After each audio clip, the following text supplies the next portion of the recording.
Olá! Ódio, desprezo ou a sensação de perda do controle e da propriedade sobre as mulheres. Estes são sentimentos comuns em histórias que terminam de forma trágica, quase sempre com um assassinato. O algoz, na maioria dos casos, é alguém com quem a pessoa se relacionava, o que torna a situação ainda mais cruel. A casa onde, teoricamente, a mulher deveria estar abrigada é o local onde acaba por perder a vida. Leis retrógradas foram sendo banidas do Código Penal, mas seus efeitos ainda estão arraigados tanto no imaginário da população quanto entre os próprios juízes e advogados. Não é incomum lançar-se a culpa sobre a própria vítima. O feminicídio é o tema do Bom para Todos, que começa agora. É briga de casal, é um problema deles, todo mundo discute, né? E não é nada disso, absolutamente. O homem ainda sente muita sensação de impunidade ainda, sabe? A violência patrimonial, quando ele acaba se apropriando da propriedade que deveria ser dos dois. A Organização Mundial da Saúde mediu dados entre mais de 80 nações e concluiu: o Brasil é o 5º país que mais mata mulheres em todo o mundo. E a própria casa é palco da maioria dos assassinatos. Está lá, quase todos os dias, nas manchetes dos meios de comunicação. Mulheres vítimas de violência extrema, assassinadas, na maioria das vezes, de forma cruel, simplesmente por serem mulheres. Como aponta o dossiê do feminicídio, elaborado pelo Instituto Patrícia Galvão. Geralmente existe um fator que é importante a gente lembrar, que é a tentativa do apagamento do feminino nessas mulheres, né?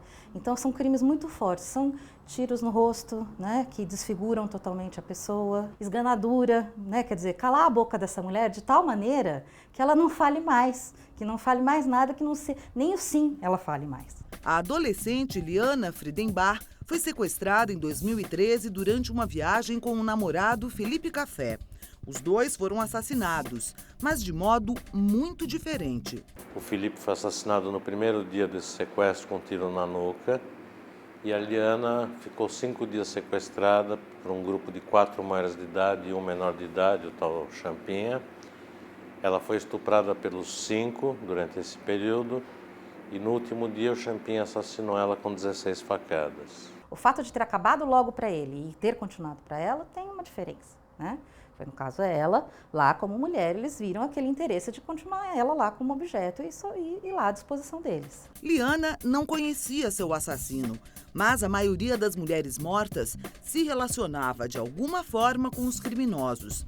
Dos quase 5.000 feminicídios registrados em 2013, 50,3% foram praticados por familiares. A casa, em tese lugar que deveria ser mais seguro para a mulher, é palco da maioria dos crimes. Tem alguma coisa culturalmente aceita nessa sociedade, tá certo? Que está dando a liberdade para esses homens acharem que têm o direito de matar essas mulheres.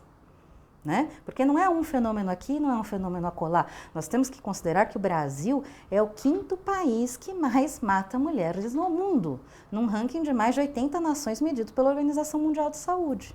O feminicídio ocorre em todo o Brasil.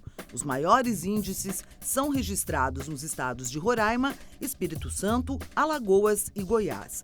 Mulheres de todas as classes sociais são vítimas. Mas enquanto a taxa de mortes de mulheres brancas caiu 9,8% em 10 anos, o de mulheres negras aumentou 54%, porque elas também são vítimas de racismo. A questão das mulheres negras passa não só pela questão do racismo, mas pela questão da pobreza também, do acesso, que não foi feita política de inclusão. Quando teve a libertação dos escravos, se você não faz uma política de inclusão econômica e social com toda essa massa de gente, então elas já estão perdendo de largada. Nossa convidada de hoje é a Tereza Cabral, juíza de direito, titular da 2ª Vara Criminal da Comarca de Santo André, São Paulo, e integrante da Coordenadoria da Mulher em Situação de Violência Doméstica e Familiar do Poder Judiciário do Estado de São Paulo.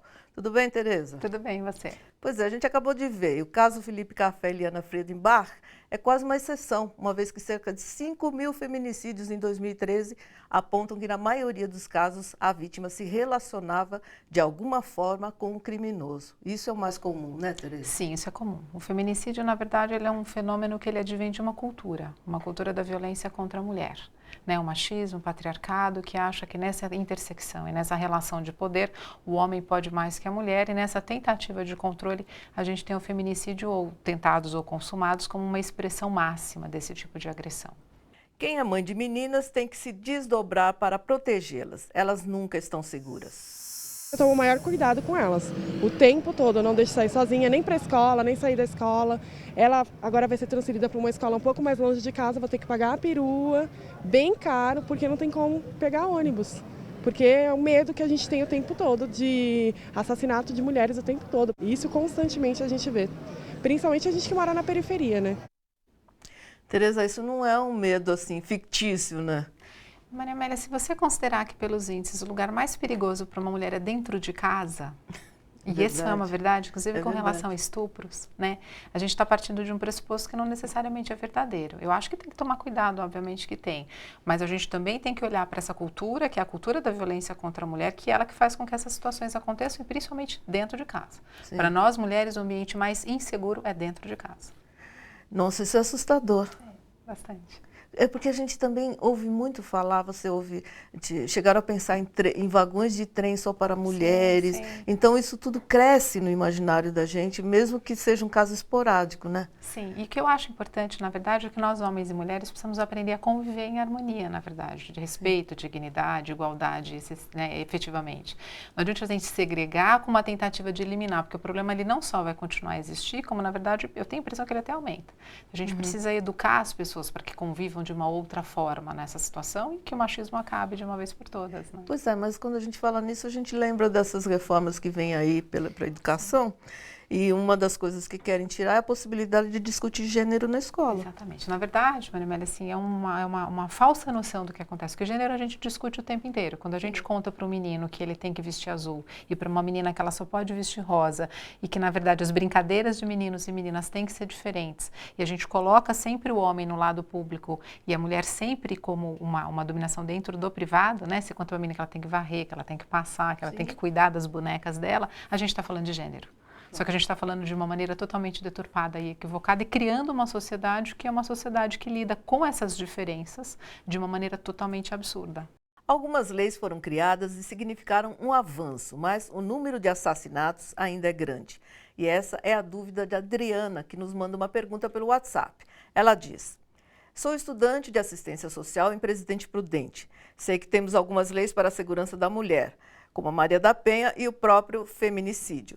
Existem brechas nessas leis ou elas são realmente seguras, Tereza? A questão não é, as leis são boas, na minha opinião. Acho que a lei, né, que na verdade criou essa situação do feminicídio no país foi feita de uma maneira não totalmente adequada, digamos assim, mas era possível dentro do cenário nacional. Sim. A Lei Maria da Penha, eu realmente sou fã da Lei Maria da Penha, acho uma ótima lei. A questão não são as leis, a questão é a forma como elas são aplicadas. Sim. Existe ainda uma dificuldade... E quem aplica, exatamente.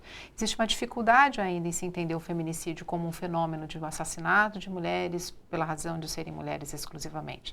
E a Lei Maria da Penha ainda, apesar dos 10 anos de vigência, ainda há falhas na aplicação. Então, acho que o problema não são as leis, é a aplicação delas. Quer dizer, existem casos, por exemplo, de assassinatos por feminicídio e que chegam na hora do julgamento, são considerados crimes comuns? Tem bastante. Infelizmente ainda, porque essa categorização, você entender, na verdade, que ele aconteceu por conta do menosprezo, por conta da discriminação ou por conta de uma violência doméstica, existe uma dificuldade ainda na aferição desse conceito. Ok. Vamos ver o que diz a lei brasileira sobre o conceito de violência doméstica e o feminicídio. O crime de feminicídio íntimo está previsto na legislação desde a entrada em vigor da Lei 13.104/2015 como circunstância qualificadora do crime de homicídio. Isso quer dizer que o feminicídio foi adicionado ao rol dos crimes hediondos, como estupro, genocídio e latrocínio, entre outros. A pena prevista para o homicídio qualificado é de reclusão de 12 a 30 anos. Os parâmetros que definem a violência doméstica contra a mulher, por sua vez, estão estabelecidos desde 2006 pela Lei 11.340, conhecida como Lei Maria da Penha. Por violência doméstica se entende qualquer ação ou omissão baseada no gênero que lhe cause morte, lesão, sofrimento físico, sexual ou psicológico e dano moral ou patrimonial, no âmbito doméstico, da família ou em qualquer relação íntima de afeto, independentemente de orientação sexual. Um dos principais ganhos com a lei do feminicídio foi tirar o problema da invisibilidade. O fato de agora ser considerado um crime hediondo ajuda na redução da violência, Tereza? Uma das formas da gente lidar com essa questão da violência contra a mulher é através do direito penal e através da pena. Sim. A gente não tem ainda um conceito genérico, generalizado de ilícito. A gente ainda acha que bater na mulher faz parte de um determinado cenário. Sim. E o feminicídio é um desdobramento disso. A gente ainda acha que os problemas domésticos ou de violência doméstica têm que ser expandidos e têm que ser resolvidos dentro de 4 paredes. Sim. Aí que é o grande problema da situação. Então, quando você penaliza, você coloca essa situação nesse tipo de âmbito, é uma das formas, sim, de você lidar com o problema. E existem mulheres também que aceitam isso como se fosse normal? O fato do marido agredir, não que elas achem que seja uma coisa normal, mas que faz parte. Então, é uma cultura, né, Maria Amélia? É uma cultura na qual todas nós estamos inseridos, né? Então, Homens a gente e acha... mulheres. Eu vejo muito uma dificuldade, eu não lido com as questões do feminicídio, mas eu lido com o antecedente, que são as violências domésticas, né? Existe uma dificuldade muito grande da mulher se olhar e se enxergar como vítima da violência.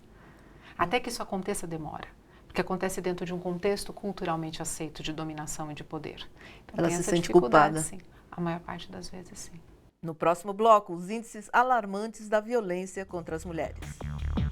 Grande parte delas, a gente tem certeza, que foram mortas porque eram mulheres, por esse fato.